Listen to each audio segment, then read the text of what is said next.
Falando aqui.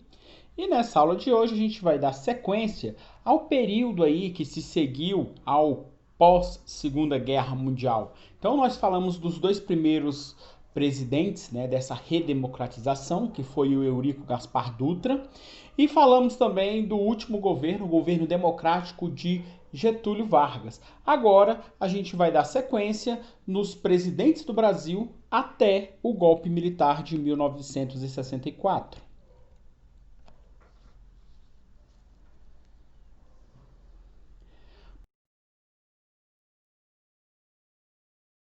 Pessoal, são esses três aí os presidentes que se seguiram, que foram Juscelino Kubitschek, que está aqui à nossa esquerda, no centro, aliás, na nossa direita, nós temos o Jânio Quadros, que aqui é até a posse dele, inclusive, e no centro o João Goulart. Pessoal, o Juscelino Kubitschek, ele assumiu a presidência exatamente 2 anos depois da morte de Getúlio Vargas, que foi em 54, ele só assumiu em 56, tá? E com ele, pessoal, o país viveu uma época aí de crescimento econômico, né, com a instalação das fábricas de automóveis, por exemplo, com a construção de Brasília, mas a inflação também subiu demais e os salários aí caíram, né, o poder de compra. E aí, com o apoio da UDN, o Jânio Quadros foi eleito, né, em uma grande votação. Porém, pessoal, depois de 7 meses de governo bem confuso, ele renunciou aí ao mandato. E os militares mais conservadores quiseram impedir a posse do vice dele, que é o que está no centro aí, que é o João Goulart, conhecido popularmente como Jango. Então, pessoal, a crise foi superada e ele acabou assumindo. Essa foi aí, pessoal, uma época efervescente em que sindicatos, intelectuais, em que estudantes se mobilizaram pelas reformas de base. Então, pessoal, essas reformas prometidas acabaram sendo impedidas aí pelo golpe militar em março de 64. Mas, ao iniciar falando de Juscelino, é importante a gente ver, pessoal, que as eleições naquela época aconteciam de forma bem diferente do que acontece hoje. A Constituição de 1946 permitia isso. Você poderia até formar uma chapa com seu vice-presidente, porém o eleitor ele podia votar em um candidato específico para presidente, em outro específico para vice-presidente da República. Tá? Então não precisava ser necessariamente da mesma chapa. E como nós vimos aqui, pessoal, nessas eleições de 1955, o povo voltou às urnas. Ele já tinha votado em Dutra, já tinha votado em Getúlio Vargas, e agora, pessoal, eles elegeram JK, o Juscelino Kubitschek, que era do PSD, e o vice-eleito aí, pessoal, foi o João Goulart, conhecido como Jango, que era do partido lá do Getúlio, né, o PTB. Bom, pessoal, o problema aí foi que o Lacerda, que era aquele principal opositor do Getúlio Vargas, ele era oposição ao Juscelino e ele não concordou com essa eleição, nem do Juscelino e tampouco, pessoal, do João Goulart. Então, Carlos Lacerda, ele acusava os dois aí de serem comunistas. Eles não queriam que eles assumissem e que para eles assumirem, ele tinha que ter a maioria absoluta, que era metade dos votos do Brasil mais um. Então, o Lacerda começou a estimular um golpe militar, convocando aí o general Lott, que era o líder do exército, né, na época, para dar o golpe militar. Só que o general Lott não quis dar esse golpe militar e garantiu aí a posse de JK. Então, Juscelino Kubitschek assumiu aí como o presidente do Brasil. Bom, pessoal, falando agora do governo do Juscelino Kubitschek. O governo do Juscelino Kubitschek, pessoal, na época o mandato durava 5 anos, foi de 1956 até 1961. A ideia básica do Juscelino, pessoal, era desenvolver o Brasil. O raciocínio do Juscelino Kubitschek era muito simples, galera. Ele achava que o Brasil, né, era um país subdesenvolvido. Ele achava não, o Brasil era um país subdesenvolvido. Então, a economia de um país subdesenvolvido era baseada na agroexportação, tá? Você exportar matéria-prima. Já nos países desenvolvidos, o setor mais importante da economia já era o setor secundário, que era o setor da indústria. Então, pessoal, Que o Juscelino queria fazer para o Brasil, então? Ele queria tornar o Brasil desenvolvido. E como tornar o Brasil desenvolvido, segundo a tese do Juscelino Kubitschek? Seria industrializá-lo. Então, para ele, pessoal, o governo tinha que agir de modo que o Brasil deixasse de ser um país exportador de matéria-prima. No caso da época, ele chamava atenção, pessoal, era o café, o algodão, ferro, né? E aí, pessoal, ele queria converter numa economia industrializada, ok? Era isso que ele queria fazer aí no Brasil desse período, tá? Então, isso aí, pessoal, essa ideia econômica de Juscelino Kubitschek era chamada de nacional desenvolvimentista ou simplesmente de política desenvolvimentista, tá? E aí, pessoal, o Juscelino Kubitschek, ele era um cara muito popular entre os economistas, entre os sociólogos lá dos Estados Unidos, tá? Da Europa, da América Latina. Então, nos anos 50, ele era um cara muito benquisto, ele tinha era um cara de boas relações com os países aí ocidentais. Bom, pessoal, o plano de governo do Juscelino Kubitschek, ele acabou chamando, né, de plano de metas. E o principal objetivo, galera, era ampliar significativamente a questão da indústria brasileira. Então, em apenas 5 anos de governo, JK ou Juscelino Kubitschek, com ele, o Brasil, para ele, deveria deixar de ser um país agroexportador e se tornar um país industrializado. Havia, pessoal, até um slogan que ele criou na campanha dele, né, para a presidência da República, que era crescer 50 anos em 5. Essa era a meta dele. Como assim crescer 50 anos? Né? O Brasil se industrializar tanto que ele evoluir nesses 5 anos de mandato, ele iria evoluir 50 anos. Pessoal, mas como alcançar esses objetivos, né? Ou seja, como você fazer para industrializar o Brasil tão rápido em 5 anos? Então, o plano de metas do Juscelino Kubitschek, ele tinha previsto isso aí, ok? Então, para ele, a indústria de base, a construção de estradas, né, de hidrelétrica, a extração do petróleo, isso aí ele começou a investir pesado, né? Começou a crescer esse setor aí, tá? Para poder evoluir, crescer esses 50 anos aí.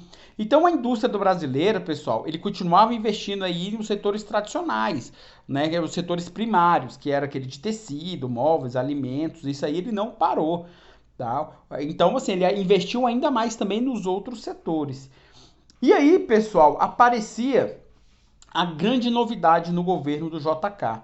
JK deu todas as facilidades para o capital estrangeiro entrar no Brasil. Então, dezenas de multinacionais vieram aqui, ó, abrir filiais no Brasil. Então, no governo de JK, pessoal, vieram essas empresas, principalmente essas empresas aí de bens de consumo, como a gente vai mostrar agora quais os principais produtos que foram fabricados aqui no Brasil. Bom, a gente está vendo aí uma geladeira, pessoal, mas era hora. Por exemplo, o automóvel começou a ser fabricado aqui, principalmente a Volkswagen, que veio da Alemanha produzir carros aqui no Brasil, como Fusca, Brasília, Kombi, né? O automóvel da Volkswagen, rádio, geladeira, televisão, máquina de lavar roupas e também de costurar, a famosa batedeira de bolo, ventilador, enfim, todos esses produtos, pessoal, encheram as lojas brasileiras aqui, tá? Então os artigos eram produzidos aí por empresas estrangeiras, mas as fábricas delas ficavam aqui no Brasil. Então isso os caracteriza o que a gente chama de multinacional, ok? Então a classe média, pessoal, atravessava aí, ó, atravessava a porta que levava ao maravilhoso mundo do consumo de eletrodomésticos, né? Então, para os pobres, isso também não era uma simples realidade, né, pessoal? Uma simples televisão ainda era caro demais para ser comprado pela camada mais pobre da sociedade. Então, o plano de metas, pessoal, até que ele foi bem. Será que ele foi bem sucedido? Então, alguns setores da economia acabaram crescendo, galera, e se modernizaram. Em especial, a indústria desses bens de consumo que a gente chama de duráveis, como os do automóvel, do eletrodoméstico, tá? Esses aí estavam nas mãos das multinacionais. Então, esse crescimento todo aí, pessoal, recebeu o apoio do Estado, do Juscelino Kubitschek. Tá? E ele investiu, como estava tendo aqui também uma alta no automóvel, ele acabou investindo pesado aí na Petrobras e nas empresas de siderurgias estatais, né, que mexe aí com aço. Tá? E outra coisa também que alavancou muito o período, pessoal, foi a construção de Brasília, a nova capital do Brasil, e a abertura aí de estradas. Então o Brasil mostrou um crescimento nesse primeiro momento de aí aproximadamente, né, 8%, 8,1% aí nesse crescimento aí. Bom, estamos vendo imagem da construção de Brasília, né? Então, pessoal, a Brasília vieram muitos trabalhadores do norte, principalmente do nordeste, trabalhar aqui, né, como a mão de obra para construir Brasília. Então, esses trabalhadores foram chamados na época, eram chamados até de forma pejorativa de candangos, pessoal. O que queria dizer um candango? Seria dizer aquele cara mais sujo, né, sujo de barro, de terra. Então, esse termo no início era termo pejorativo, porém depois ele foi adotado e ele perdeu essa conotação aí pejorativa, ok? A ideia, lembrando, pessoal, a gente fala lá na aula de período regencial, que a ideia não era necessariamente do Juscelino Kubitschek, ele só botou essa em prática. A ideia, pessoal, era do José Bonifácio, né, que foi lá um dos líderes políticos do período regencial e no segundo reinado.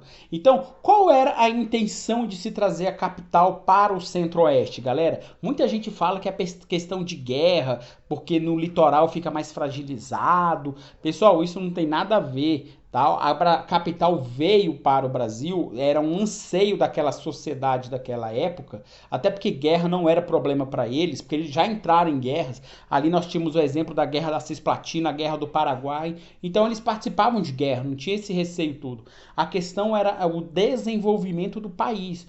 Na época da monarquia brasileira, só se desenvolvia a região sudeste, até por causa da Constituição de 1824 e do unitarismo de Dom Pedro I.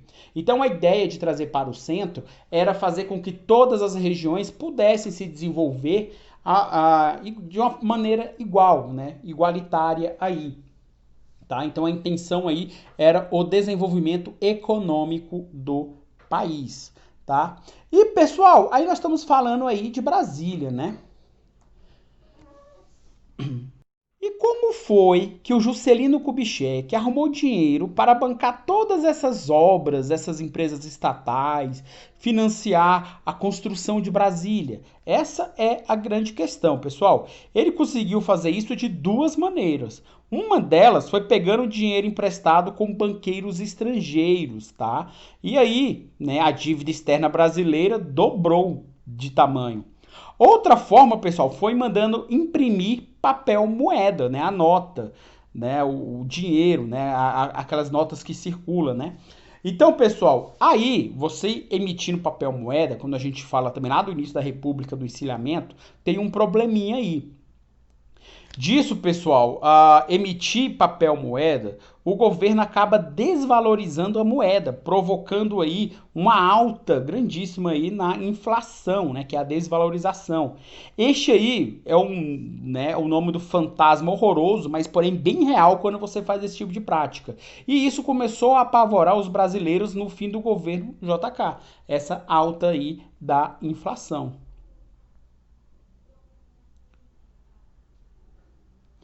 Então, pessoal, aqui a economia ela cresceu, mas os trabalhadores passaram a receber menos. Então, o poder de compra dos trabalhadores só diminuía.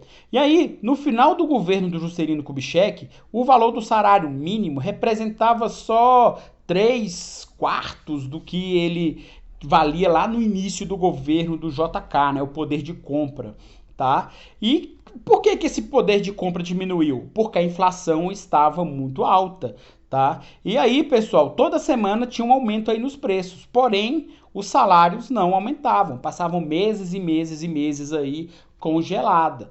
Então, a insegurança econômica começou a tomar conta aí dos brasileiros desse período no governo JK. Bom, pessoal, aí no governo ainda do Juscelino, houve uma migração maciça para o Sudeste, porque como ele industrializou, mas ele industrializou, a industrialização dele foi bem concentrada na região Sudeste. Então, mais uma vez, o Sudeste começou a se destacar economicamente em relação às outras regiões. E isso fez com que, né, muitos, principalmente do Nordeste, migrassem aí para o Sudeste em busca de trabalho nas indústrias, tá? E pegando tanto dinheiro emprestado para financiar os seus projetos, ele acabou aí, pessoal, dobrando, né? A dívida externa ficou 2,5 vezes maior do que era no início do governo dele, para ele poder financiar aí o plano de metas. Bom, pessoal, dá para a gente entender o porquê que a economia brasileira ela se modernizou, enquanto aí, pessoal, o povo continuava miserável, não é isso? E aí, pessoal, miserável que a gente fala, galera, é sem o poder de compra. É importante deixar isso claro, tá? O poder de compra dele estava menor e foi um dos menores aí no período republicano. E aí, pessoal, no final do governo do Juscelino Kubitschek, o país já não crescia tanto, mas a inflação e a dívida externa estava aumentando sem parar. Como a gente falou no slide anterior, a insegurança aí estava tomando conta dos brasileiros. E é nesse clima de insegurança, pessoal, que surgiu aí uma espécie de um cometa na política, chamada aí de Jânio Quadros, tá? Então, nas eleições presidenciais de 1960, pessoal, o Jânio Quadros, ele teve uma vitória espetacular. E por que será que o Jânio Quadros conseguiu tantos votos, pessoal? Porque sua campanha acabou atraindo todas as classes sociais, tá? Ele, politicamente, pessoal, ele era conservador, então ele agradava aí a classe alta, ele agradava a classe média, ele recebeu o apoio, pessoal, da UDN, que era um partido bem de oposição, e o partido lá do Carlos Lacerda, como vocês vão lembrar. Tá? E ele vivia falando, pessoal, vocês podem observar que ele tá com uma vassoura aí na mão, ele andava com essa vassoura para todo lado. Ele vivia falando que ia varrer a corrupção do país. Então, daí o famoso símbolo dele, né, que era a vassoura. Então, ele até tinha a musiquinha varre, varre, vassourinha. Ele costumava cantar essa marchinha de carnaval, numa época que era muito comum os bailes, né, os bailinhos de carnaval. Bom, pessoal, aí está uma cédula para, né, as eleições presidenciais naquela época, pessoal. Então, a Constituição de 46, como a gente falou, ela estabelecia que as pessoas deveriam votar separadamente para presidente e para vice-presidente. Tá? Então, sem se importar se eles fossem do mesmo partido ou se eles fossem de partidos diferentes. Isso não tem nada a ver. E aí, nas eleições de 60, pessoal, a chapa da UDN tinha como candidato o Jânio Quadros, como a gente está vendo aí no primeiro nome. E como vice-presidente, eles apoiavam, a chapa deles tinha o Milton Campos. Tá? E aí, pessoal, do outro lado, a oposição, o PTB e aliado com o PSD, eles tinham como candidato o Marechal Henrique Lott, como a gente está vendo ali como segundo nome, para presidente da República. E João Goulart para vice, tá? E aí, pessoal, olha que impressionante. Sabe como os brasileiros votaram aí? Eles votaram em Jânio e em João Goulart. Então é como se fosse assim, a cabeça, né, da chapa de um com os pés da chapa do outro. Seria mais ou menos isso aí. Tá? Então é uma situação bem estranha, né? O presidente era apoiado aí pela UDN e o vice era do PTB. E a UDN e o PTB, eles eram partidos de oposição, eles não se bicavam, não se topavam, né? E aí, pessoal, lembrando que o Jango ele tinha sido ministro do Trabalho do Getúlio Vargas, como nós falamos na aula anterior, ele propôs aquele aumento de 100% do salário mínimo, tá? Então nós já vimos isso aí. Então a pressão contra ele era tão grande que ele acabou demitido naquela época. Os grandes empresários do Brasil desse período, pessoal, que eram conservadores, e os militares jamais perdoaram Jango, né, por essas propostas. Então, até quando ele se tornou presidente, que a gente vai ver um pouco mais à frente, ele foi substituído, né? Ele que foi o presidente que levou aí o golpe militar. Ok, pessoal? Então, falando agora de Jango, nos discursos dele, quando ele foi eleito, do Jânio Quadros, então nos discursos, pessoal, o Jânio Quadros, ele se apresentava como uma figura até meio estranha, né? Ele tinha uma mistura de um santo com um louco e também como um empresário, um empreendedor. Aí, pessoal, olha que coisa interessante, ele chegava a comer pão com mortadela no meio da galera, no comício mais dos humildes, para poder mostrar que era um cara humilde, ele queria impressionar o povo pela sua simplicidade. Então ele tinha isso aí também.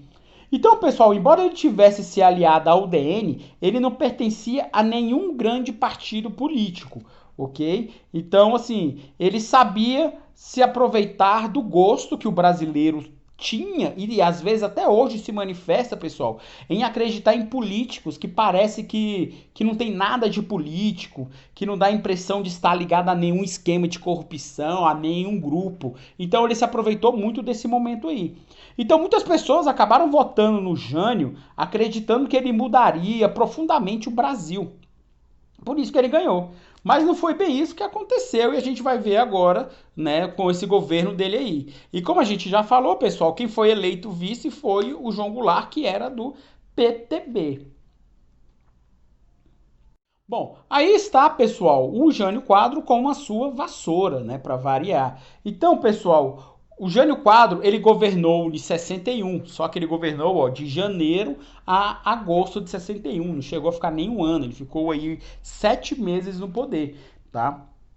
Então, pessoal, ele revelou-se um governante, né? Ele mostrou-se aí um governante de direita, tá? Isso é importante. Então, para começar, pessoal, em nome da boa administração, o que ele fez? Ele começou a cortar os gastos do governo com hospitais, com escolas públicas. Ele meteu a tesoura, pessoal, no dinheiro do Estado, gastava para manter, por exemplo, o petróleo, né? O trigo barato. Tá? O resultado dessa política dele, ó, foi um aumento do preço do pão, a partir do momento que ele baixa o investimento do Estado no petróleo, e o aumento do pão, que eu digo do trigo, perdão, e do petróleo é um aumento no preço da gasolina. Tá? Então, essa política dele aí, pessoal, e também um aumento no preço dos transportes, né? A partir do momento que o petróleo ficou mais caro aqui no Brasil.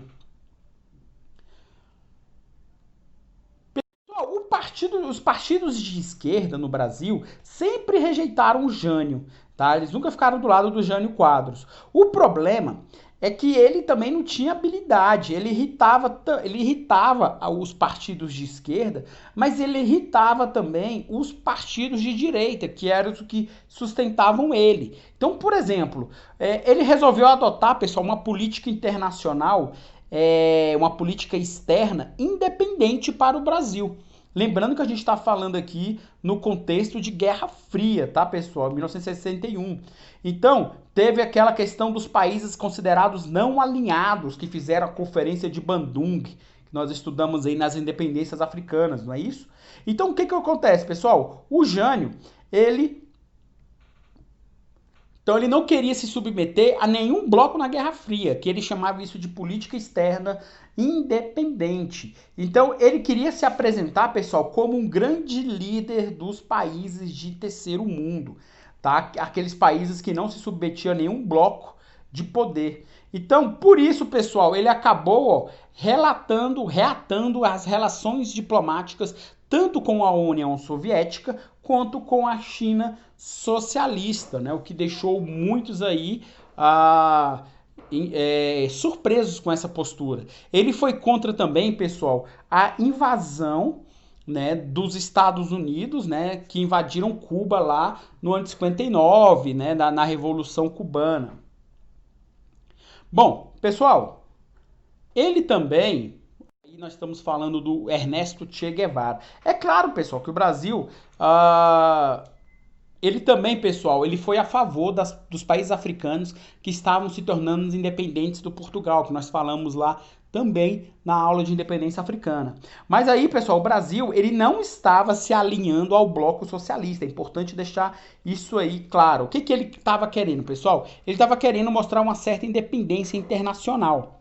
Mas será que o Brasil tinha força, pessoal, para manter essa posição autônoma em plena Guerra Fria?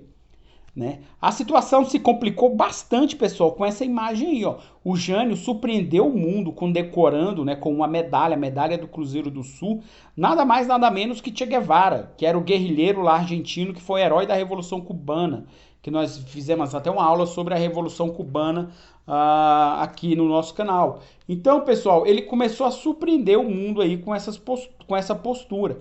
E chamou a atenção internacional, porque Che Guevara, pessoal, era uma pessoa admirada pela esquerda na América Latina, né? Então, por isso que os Estados Unidos abriram o olho aí em relação a isso. Então, pessoal, o governo dos Estados Unidos, ele já estava irritado com Cuba, né? Porque Cuba já tinha virado socialista. Então, certamente ele não ia aprovar a atitude de Jânio. E aqui no Brasil tem a questão da UDN, que era sempre fiel aos ideais lá dos Estados Unidos da América. E aí ele criticava constantemente, pessoal, o governo brasileiro. Então, o Jânio, com essa atitude, ele descontentou profundamente os Estados Unidos e também aqui dentro aqui dentro, no caso, a União, a UDN, perdão. E aí, pessoal, o Carlos Lacerda, que era o líder da UDN, ele acusou o Jânio Quadros de ser comunista, né? Então, eles queriam tirar o Jânio Quadros do poder. Pessoal, como se isso tudo não bastasse, o Jânio Quadros, ele tomou decisões aparentemente inexplicáveis, pessoal. Dava até para desconfiar da sanidade mental dele.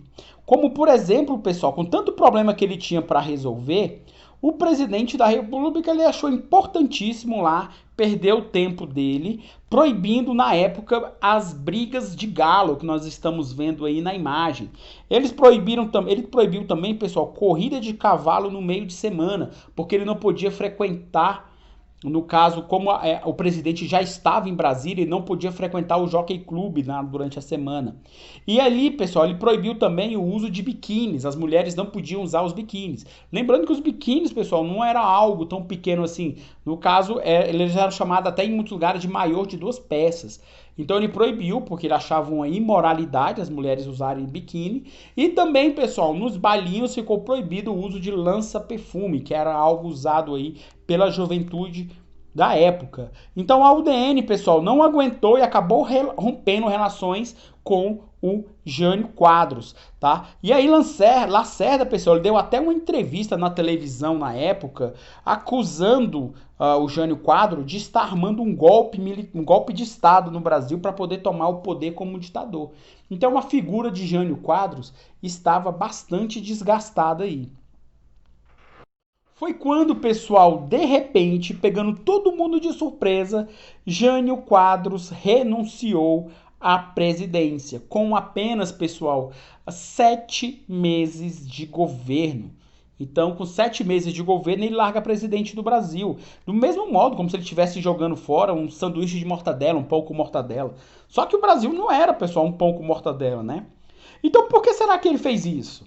Loucura, insanidade, né? Então, assim, diversos analistas, pessoal, naquele tempo, dizem que o intuito de Jânio era realmente o de dar um golpe de Estado, tá? O esquema, pessoal, dele era muito simples. Quem era o vice-presidente do Brasil? O vice era o João Goulart, o que ele é conhecido como Jango, tá? Então, pessoal, o Jânio, ele queria o seguinte, Jânio ia deixar, se ele deixasse de ser presidente, o novo presidente do Brasil seria o vice, o João Goulart. Era assim que a Constituição da época mandava. Só que o Jânio ele tinha calculado, pessoal, chantagear os militares com a possibilidade de João Goulart se tornar presidente.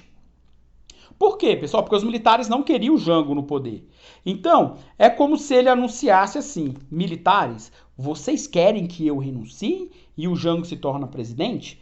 Não, vocês não querem, né? Então, só tem um jeito de vocês evitarem o Jango. Me deem força para fechar o Congresso e me tornar um ditador no Brasil. Essa aí, pessoal, era a verdadeira intenção do Jânio Quadros. E ele fez isso de caso pensado, tanto de caso pensado, que o João Goulart, ele estava na China, a China comunista, planificada, fechada para o mundo.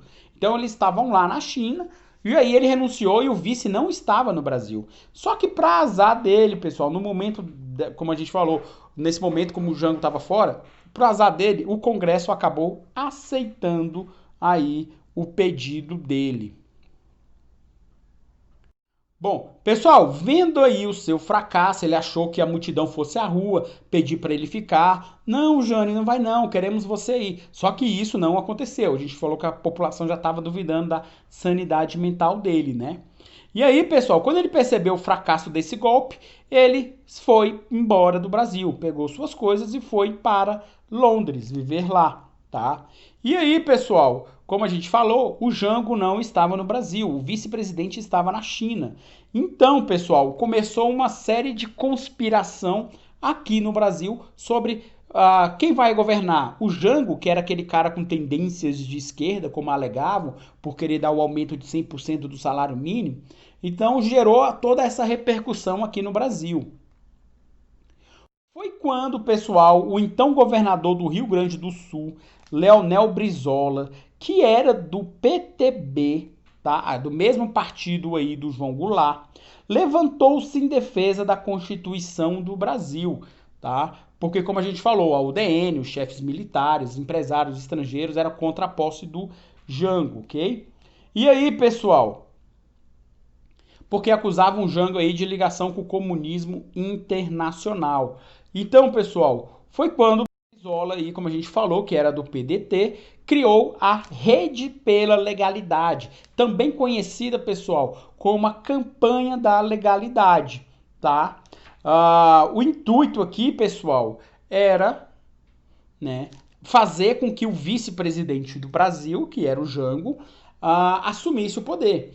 Então, o que o Brizola fez? Ele entrou em contato com o Jango. Se o Jango pisasse no Brasil nesse momento, ele seria preso. Então, o Brizola fez com que o Jango fosse para o Uruguai, fronteira ali, onde eles eram gaúchos, né? E aguardasse o retorno, né? A ordem do Brizola para ele voltar ao Brasil e assumir aí a presidência. Então, o Brasil, pessoal, estava num clima muito tenso, ok? Ou seja, quem seria aí o presidente do Brasil? Então o Brasil caminhava aí para uma guerra civil entre os apoiadores de Jango, os apoiadores do golpe militar.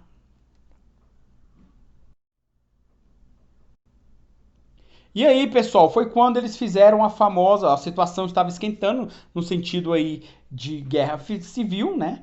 Os ânimos acirrados e o impasse, pessoal, estava criado. Até que no Congresso Nacional aprovou uma emenda parlamentarista. Então o Brasil, pessoal, ele tornava-se agora um país parlamentarista. Qual é a diferença? Agora, o chefe de governo é o primeiro-ministro. Então, ele que tem o poder de indicar ministros, ele que tem o poder de indicar, por exemplo, o presidente, o procurador-geral da República, ele que fazia as nomeações importantes aqui, pessoal. Então, aí ficava fácil para os militares, que eram conservadores, aceitarem aí a posse de Jango. Afinal, pessoal, eles só deixavam o Jango assumir se o Jango aceitasse aí esse parlamentarismo. Então, pessoal, ele estava com os poderes aí, o Jango estaria com poderes limitados, né? O máximo que ele poderia fazer era propor ao parlamento, né, que eram deputados e senadores, um nome aí para ser primeiro-ministro. Só que quem ia decidir quem seria o primeiro-ministro seria o parlamento. Se o parlamento não indicasse, o que ele poderia fazer era indicar outro nome, se o parlamento não concordasse. Então, ou seja, Jango era o presidente do Brasil nesse momento, e ele acabou aceitando essa emenda aí. Só que quem governava mesmo era o primeiro-ministro. E, pessoal, o primeiro-ministro do Brasil, né? Depois o Jango ele tentou voltar ao presidencialismo, tá? Mas ele aceitou aí, como a gente falou, o parlamentarismo. E o primeiro-ministro, pessoal, era esse aí da imagem, foi o Tancredo Neves. Ele era do PSD de Minas Gerais, ele que virou primeiro-ministro, tá? E aí, pessoal, ele procurou governar nesse momento aí, negociando com todas as forças políticas, inclusive com os opositores, no caso aí, a UDN. Bom, pessoal, aí ó, nós estamos vendo o João Goulart, né, na charge aí, como ele era gaúcho, né, fazendo um bom churrasco, assando uma espécie de um pernil. Então ele está assando aí o parlamentarismo. Então ele tentou fazer a volta aí do presidencialismo, né? Então, pessoal, o João Goulart, ele assumiu em 61 e foi até o golpe militar de 64, tá? Então, quando ele assumiu, pessoal, ele já teve um boicote aí dos grandes empresários. Os grandes empresários, né, já estavam com o pé atrás com ele, porque ele tinha prometido lá aquele aumento de 100% no salário mínimo. Então, eles começaram a diminuir investimento e a fazer exatamente o contrário das sugestões que o Jango pedia. E houve, pessoal, uma queda de emprego no Brasil. E para tentar sanar essa situação, ele tentou usar a mesma tática usada lá no estilhamento, lá com o Juscelino Kubitschek, que era a emissão de papel moeda. O que a gente sabe que vai acarretar aí na volta da inflação, né, que é a desvalorização da moeda. Bom, pessoal, como resolver esses problemas aqui no Brasil? Na opinião, ó, nós estamos vendo aí o Jango, pessoal, ele tá com a roupa da China, porque quando ele assumiu, ele estava na China, né, quando o Jânio Quadros saiu, e ele tá com a faixa na mala, a faixa presidencial, porque ele foi que tomou o golpe presidencial. Então é como se ele estivesse voltando para a China comunista aí nessa época. Bom, pessoal, como conter esse momento de crise no Brasil? Na opinião de vários analistas dessa época aí, a única saída dele seria destruir as estruturas arcaicas que tinha no Brasil. Ele tinha que modernizar o capitalismo brasileiro. Mas assim, como ele podia fazer essa modernização? Então, pessoal, essa modernização seria feita no que as pessoas na época chamavam de reforma de base. Então, o país inteiro falava nessas reformas de base, pessoal. A principal reforma de base aí era a reforma agrária, ou seja, o governo tomaria as terras impróprias, a improdutiva, né, dos grandes fazendeiros e distribuiriam para os mais pobres, né? E isso, pessoal, faria com que milhares de famílias saíssem da pobreza e tivessem locais aí para plantar. Outra reforma de base, pessoal, que eles falavam também, incluía em aumentar essa administrativa, aumentar os impostos sobre os ricos, taxar as grandes fortunas brasileiras, né? Quem ganha mais, pagar mais. Também eles falavam, pessoal, na reforma da educação, na reforma do sistema bancário. Então, todas essas reformas aí seriam consideradas a reforma de base.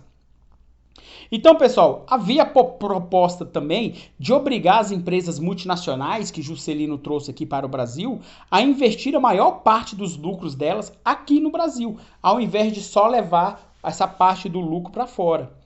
Então, pessoal, o João Goulart e a maior parte do PTB defendiam essas reformas aí, tá?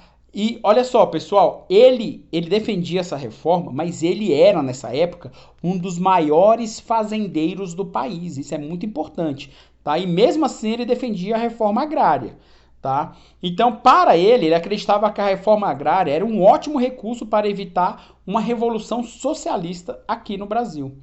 Então, pessoal, uma parte do povo brasileiro até apoiou a reforma de base, né? A esquerda, os partidos de esquerda aqui no Brasil mobilizaram-se, né, até para que elas fossem realizadas. Só que o governo de Jango, pessoal, também não perseguiu os comunistas. Era muito comum você ver o Luiz Carlos Prestes, por exemplo, dar palestras, debates livremente, sem ser perseguidos aqui no Brasil. Bom, pessoal, o nome desse cara aí, ele era advogado, era Francisco Julião. Ele criou, pessoal, nesse período aí, as ligas camponesas. Então foi a primeira vez, pessoal, lá no Nordeste, em que os trabalhadores rurais se uniram em torno de uma espécie de sindicato para lutar pelos seus direitos, pelos direitos dos trabalhadores, com esses ideais de esquerda aí. Pessoal, foi nesse momento, uma das primeiras vezes na história do Brasil, né, que os trabalhadores rurais fizeram greves, tá? Então, eles conseguiram, pessoal, a receber um salário mínimo, que para eles era muito bom, que eles recebiam menos de um salário mínimo. Se vocês lembrarem que a gente falou, as leis trabalhistas, quando Vargas instituiu lá o salário mínimo no Brasil, o salário mínimo era só para trabalhador urbano, ele não atingia aí os trabalhadores rurais, ok? Então, isso aí acabou mudando um pouco nesse cenário. Agora, os trabalhadores também rurais receberam um salário mínimo aí. Bom, pessoal, agora a gente vai falar do plebiscito. O que é plebiscito, pessoal? Plebiscito é uma consulta democrática à população. A população vota, né, vota sim ou não para uma questão de lei. E a lei aqui era o parlamentarismo. A lei existia e queriam que eles votassem. Você é a favor? Você quer o parlamentarismo? Sim ou não? Se a galera votasse o sim, pessoal, estava dizendo que queria continuar sendo governada pelo parlamento, pelo Tancredo Neves. Se a galera votasse não, estava dizendo que queriam ser governados aí pelo Jango, né, pelo João Goulart. E o povo, pessoal, nessa proposta aí, ó, em 6 de janeiro de 1963, o povo foi às ruas para poder votar se o parlamentarismo continuaria ou não.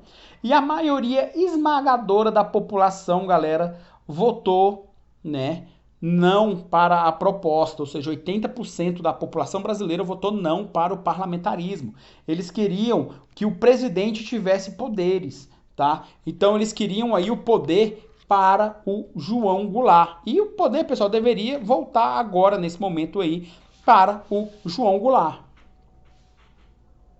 Só que aí, pessoal, a oposição a Jango estava cada vez maior. A cada dia que passava, ele estava perdendo o controle do país, tá? Então, às escondidas dele, sem ele saber, grandes empresários, banqueiros estavam se reunindo com generais para conspirar contra ele, para poder derrubá-lo, tá?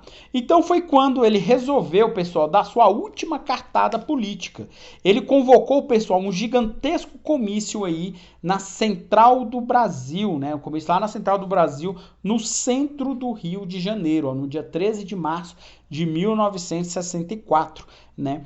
Esses comícios, pessoal, lá ele anunciou, né, que enviaria ao Congresso Nacional o projeto dele da reforma de base, que ele ia botar em prática as reformas de base. Então, esse comício, pessoal, foi um movimento popular, foi um movimento social na Central do Brasil.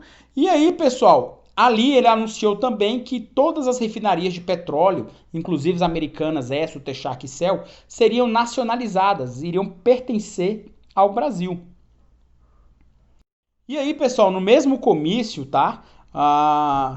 Ele também anunciou que ia desapropriar, ia pegar para o governo as terras com mais de 100 hectares que estivessem aí localizadas numa faixa de até 10 quilômetros das rodovias federais, para poder fazer a reforma agrária.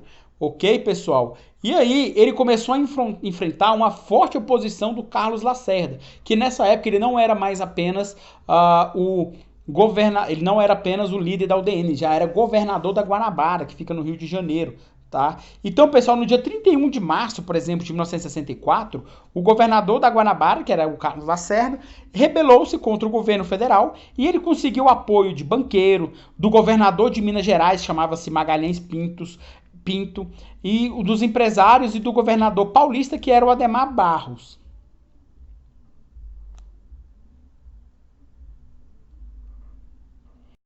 E aí, pessoal, ele conseguiu o apoio norte-americano, tá, para poder conseguir derrubar o governo do João Goulart. É importante dizer, pessoal, que os Estados Unidos eles estavam apavorados com o que estava acontecendo com o Brasil.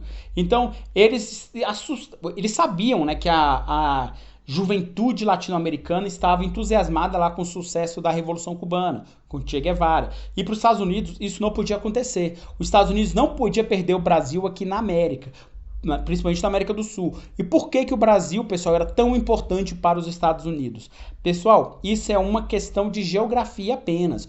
O Brasil, na América do Sul, ele faz fronteira com todos os países, exceto dois, né? Que é o Equador e o Chile. Então, se o Brasil virasse uma espécie de Cuba, virasse um país socialista, ele podia influenciar ou até mesmo atacar os demais países vizinhos e tornar toda a América do Sul socialista. E nós estamos falando aqui num contexto de Guerra Fria.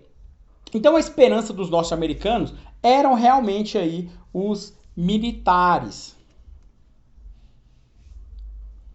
Bom, pessoal, observe ali, ó, marcha da família com Deus. E observe o que Deus falou ali, ó, eu não vou. Por quê, pessoal? Essa marcha aí, ela aconteceu em resposta, né, a Marcha da Família com Deus pela Liberdade, ela aconteceu em resposta ao comício lá, né, mas ela foi em São Paulo, né, em resposta ao comício do João Goulart, lá no Rio de Janeiro, na central do Brasil. Ok? Então ela aconteceu no dia 19 de março de 64, tá? Organizada por líderes civis, né, líderes políticos e líderes religiosos também aí, tá, pessoal? Ela aconteceu, como a gente falou, na cidade de São Paulo e era contra o Jango. Mas por que, pessoal, que Deus ali na charge disse assim, eu não vou?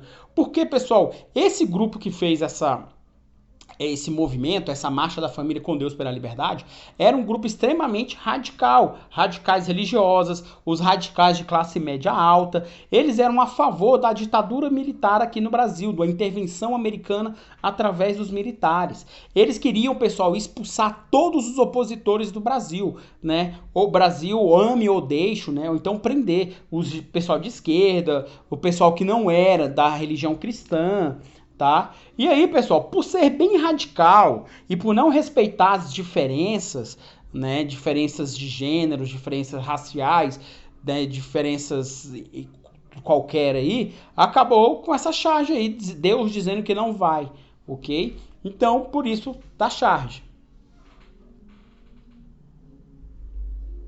Bom, pessoal, foi quando, né, no dia 31 de março de 1964, tá? O exército ele coloca seus homens em ponto estratégico para poder atacar, né, e derrubar o João Goulart. Porém, pessoal, o João Goulart ele já não tinha mais nenhum militar a seu favor e ele resolve também sair aí sem fazer muita questão de guerra para não matar inocentes. E o exército brasileiro, pessoal, tinha lá o apoio dos militares, né, claro, e o apoio dos governadores de estados importantes, como, por exemplo, a Guanabara, que era lá o Carlos Lacerda, e tinha também aí o Adhemar de Barros, que era de São Paulo, e o Magalhães Pinto, que era lá de Minas Gerais. Ok? Então o Jango acabou não resistindo para não ver derramamento de sangue, e aí os militares, pessoal, com o apoio dos grandes empresários, dos radicais e todos, alegaram que salvaram o país do comunismo e do anarquismo. E logo, pessoal, os Estados Unidos apoiaram também outras ditaduras aí pelo mundo, como por exemplo, pelo mundo e também aqui na América Latina, como por exemplo a Argentina tornou-se também ditadura militar 2 anos depois, em 1966, uma das mais terríveis da nossa história, né, da história da América Latina, que foi do Pinochet em 1973, e no Uruguai também nesse mesmo ano.